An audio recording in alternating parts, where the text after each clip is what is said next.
రాష్ట్ర ప్రభుత్వం ముఖ్యమంత్రి రేవంత్ రెడ్డి గారు కేసీఆర్ గారు గతంలో 10 సంవత్సరాల కాలంలో ఈ రాష్ట్రంలోని దళిత బడుగు బలహీన వర్గాల కోసం 1004 గురుకుల పాఠశాలను ఏర్పాటు చేస్తే ఇవాళ ఈ ప్రభుత్వం వచ్చిన తర్వాత రేవంత్ రెడ్డి గారు కేసీఆర్ గారు ఆనవాళ్ళను లేకుండా చేస్తా అని చెప్పి మనసులో పెట్టుకొని ఈ రాష్ట్రంలో వారి కేసీఆర్ గారి మీద ఉన్న కోపాన్ని ఇవాళ విద్యార్థుల మీద దాదాపు లక్షలాది మంది విద్యార్థుల మీద ముఖ్యమంత్రి రేవంత్ రెడ్డి గారు ఇవాళ వివక్ష చూపిస్తూ ఉన్నారు. వారి వివక్ష కారణంగా చాలామంది ఇవాళ వేలాది మంది విద్యార్థులు ఫుడ్ పాయిజన్తో ఆసుపత్రి పాలైనా కూడా ఈ ప్రభుత్వం నిమ్మకు నీరెత్తినట్టుగా వివరిస్తున్నారు తప్ప వాళ్ళ మీద ఎవరైతే తప్పు చేసిన అధికారం మీద ఎలాంటి చర్యలు తీసుకోలేదు. నామమాత్ర చర్యలతో సరిపెడుతూ ఇవాళ దాదాపు ఇవాళ విద్యార్థులు ఒక 43 మంది విద్యార్థులు ఇవాళ ప్రాణాలు పోయినాయి. వాళ్ళందరూ కూడా ఎవరైతే చనిపోయిన గురుకుల పాఠశాలలో వివిధ కారణాలతో చనిపోయిన విద్యార్థులందరూ కూడా ఒక్కొక్క విద్యార్థికి 20 లక్షల రూపాయలు ఎక్స్గ్రేస్ ఇవ్వాలని చెప్పి ఈ ప్రభుత్వాన్ని మేము డిమాండ్ ఇస్తున్నాం. గురుకుల పాఠశాలను కాపాడుకునే బాధ్యత బీఆర్ఎస్ ఉన్నది కాబట్టి బీఆర్ఎస్ విద్యార్థి ఆధ్వర్యంలో ప్రతి గురుకుల పాఠశాలను సందర్శిస్తాం. విద్యార్థుల సమస్యలు ఏమైనా కూడా ఈ ప్రభుత్వం మా పార్టీ ద్వారా ప్రభుత్వం దృష్టికి తీసుకెళ్లే ప్రయత్నం చేస్తాం.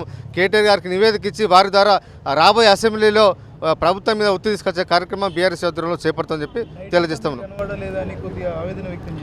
ఇవాళ పోలీసులు విద్యార్థి ఉద్యమాలకు బీఆర్ఎస్ పార్టీ విద్యార్థి ఉద్యమాలకు భయపడి ఈ రాష్ట్రంలోని మిగతా విద్యార్థులని భయభ్రాంతకు గురి చేయాలనే ఉద్దేశంతో మమ్మల్ని నిన్న మధ్యాహ్నం 12 గంటలకు తీసుకెళ్లిన పోలీసులు వివిధ పోలీస్ స్టేషన్ పంజాగుట్ట కానీ ఫిల్మ్నగర్ పిఎస్, జూబ్లీహిల్స్, బంజారా హిల్స్, అదేవిధంగా మాసప్ ట్యాంక్ పిఎస్లో విద్యార్థులందరినీ తింపుతూ నైట్ 2 సార్లు కోర్టుకు తీసుకెళ్లడం జరిగింది. జడ్జి దగ్గర తీసుకెళ్లారు. ఇవాళ మళ్ళీ మార్నింగ్ జడ్జి దగ్గర తీసుకెళ్లారు. జడ్జి గారు రిజెక్ట్ చేసిన ఇలాంటి కేసులలో రిమాండ్ చేయాల్సిన అవసరం అని చెప్పి జడ్జి గారు చాలా క్లియర్గా చెప్పినా కూడా మొండి పట్టుదలతో మళ్ళీ తీసుకొచ్చి ఇవాళ నాంపల్లి కోర్టుకు తీసుకొచ్చి మమ్మల్ని పెడితే కూడా ఇవాళ జడ్జి గారు చాలా క్లియర్గా చెప్పారు. సుప్రీంకోర్టు మార్గదర్శకాలు మీరు ఎవరైనా పాటించాల్సిందే. దాని వ్యతిరేకంగా ఏ డిపార్ట్మెంట్ చేసినా సంస్థలు చేసినా కూడా ఒప్పుకునేయాలని చెప్పి ఇవాళ మా రిమాండ్ రిజెక్ట్ చేశారు. కాబట్టి ఖచ్చితంగా మాకు న్యాయం మీద మాకు నమ్మకం ఉన్నది. కాబట్టి ముఖ్యమంత్రి గారు ఇప్పటికైనా మీ మొండి పట్టుదలను వీడి గురుకులాలకు మంచి ఫెసిలిటీస్ కల్పించాలని చెప్పి ఎవరైతే చనిపోయిన 43 మంది విద్యార్థులు ఉన్నారో ఆ విద్యార్థులకు ఒక్కొక్క విద్యార్థికి 20 లక్షల రూపాయలు ఎక్స్గ్రేస్ ఇచ్చే వరకు కూడా బీఆర్ఎస్ విద్యార్థి విభాగం పోరాటం చేస్తుందని చెప్పి సందర్భంగా హెచ్చరిస్తా ఉన్నాం. ఈరోజు బీఆర్ఎస్వి విద్యార్థి నాయకులను నేను అరెస్ట్ చేసి కోర్టులో ప్రొడ్యూస్ చేద్దామని నిన్న రాత్రి జడ్జి గారి ఇంటికి, అదేవిధంగా జడ్జి గారి ఆదేశాల మేరకు ఈరోజు కోర్టు ముందు ప్రొడ్యూస్ చేయడం జరిగింది.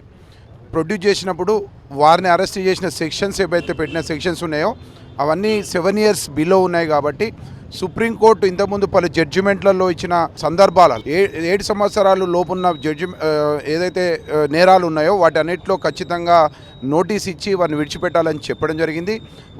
అలాంటి సుప్రీంకోర్టు జడ్జిమెంట్ను మరియు మార్గదర్శకాలను ఉల్లంఘిస్తూ ఈరోజు కోర్టులో ప్రొడ్యూస్ చేయడం జరిగింది.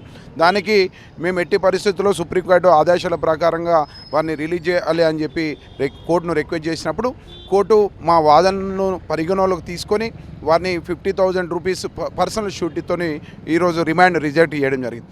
అదేవిధంగా ఈ విద్యార్థి నాయకులను ఈరోజు అక్రమంగా సుప్రీంకోర్టు మార్గదర్శకాలకు వ్యతిరేకంగా ఈరోజు కోర్టులో అరెస్ట్ చేసి కోర్టులో ప్రొడ్యూస్ చేసినందుకు గాను దాన్ని మాసప్ ట్యాంక్ ఇన్స్పెక్టర్ గారిని ఎక్స్ప్లెనేషన్ ఇవ్వాలి.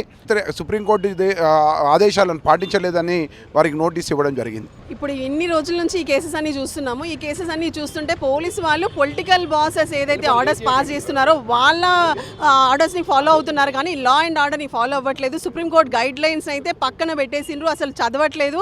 క్లియర్గా సుప్రీంకోర్టు గైడ్ లైన్స్ ఏమున్నాయి, ఏ కోర్టులో ఇప్పుడు అన్వేష్ కుమార్ గారి జడ్జిమెంట్ తీసుకోండి మీరు, అదేవిధంగా శ్రీమతి లలిత కన్నగంటి గారి జడ్జిమెంట్ ఉంది. సో ఇవన్నీ తీసుకొని పరిగణలోకి తీసుకొని ఇవన్నీ చదివి బిలో 7 years ఏదైతే ఉన్నాయో ఆ బిలో 7 years ఉన్న కేసులలో కంపల్సరీ నోటీస్ ఇవ్వాలి. సో అలాంటి నోటీస్ ఇవ్వకుండా ఇంటెన్షనల్లీ ప్రతి కేసులో ఏదైతే ఉందో ఏదో ఒక విధంగా అక్రమంగా పెద్ద పెద్ద సెక్షన్లు పెట్టాలి. ఇప్పుడు దీంట్లో చూడండి చాలా చిన్న సెక్షన్స్, అది ఏం జరిగింది ఓన్లీ ధర్నా చేయడానికి వెళ్ళారు. దాంట్లో కూడా మళ్ళీ ఏంటంటే క్రిమినల్ కాన్స్పిరసీ సెక్షన్ ఒకటి పెట్టి దాన్ని ఏదో చాలా పెద్దగా క్రియేట్ చేసి ఈ హ్యాబిచువల్ అఫెండర్ అని చెప్పేసి ఇప్పుడు ఉద్యమ నాయకుల ఉద్యమం సమయంలో ఉన్న ఆ కేసులన్నీ కూడా ఆ కేసుల రిజల్ట్ ఏమైంది అలాంటిది ఏమీ చెప్పకుండా రిమాండ్ రిపోర్ట్లోనే చాలా తప్పుడు సమాచారం ఇచ్చుకుంటూ రిమాండ్ రిపోర్ట్ సబ్మిట్ చేశారు వాళ్ళు కోర్టులో. ఆ విషయంలో కూడా ఆ కేసెస్ గురించి అన్ని కూడా వాదోపవాదాల్లో క్లియర్గా ఈ కేసెస్ అసలు ఏవి కూడా పెండింగే లేవు.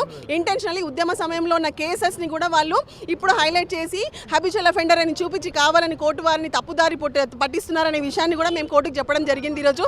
సో ఇవన్నీ పరిగణలోకి తీసుకొని supreme court guide lines compulsory police వాళ్ళు ఫాలో అవ్వాలి. ప్లస్ అదే కాకుండా ఇప్పుడు ఎవరైతే అక్యూజ్డ్ ఉన్నారో ప్రాపర్ ఫోరంలో పోలీసు వాళ్ళు ఇలా చేసినందుకు ప్రాపర్ ఫోరంని కూడా అక్యూజ్డ్ ఇప్పుడు గెల్లు శ్రీనివాస్ గారు ఇంకా ఇద్దరు కూడా తప్పకుండా ప్రాపర్ ఫోరంకి అప్రోచ్ అవ్వచ్చు, దీన్ని ఛాలెంజ్ చేయొచ్చు అని కూడా అందులో ఆర్డర్లో రాయడం జరిగింది.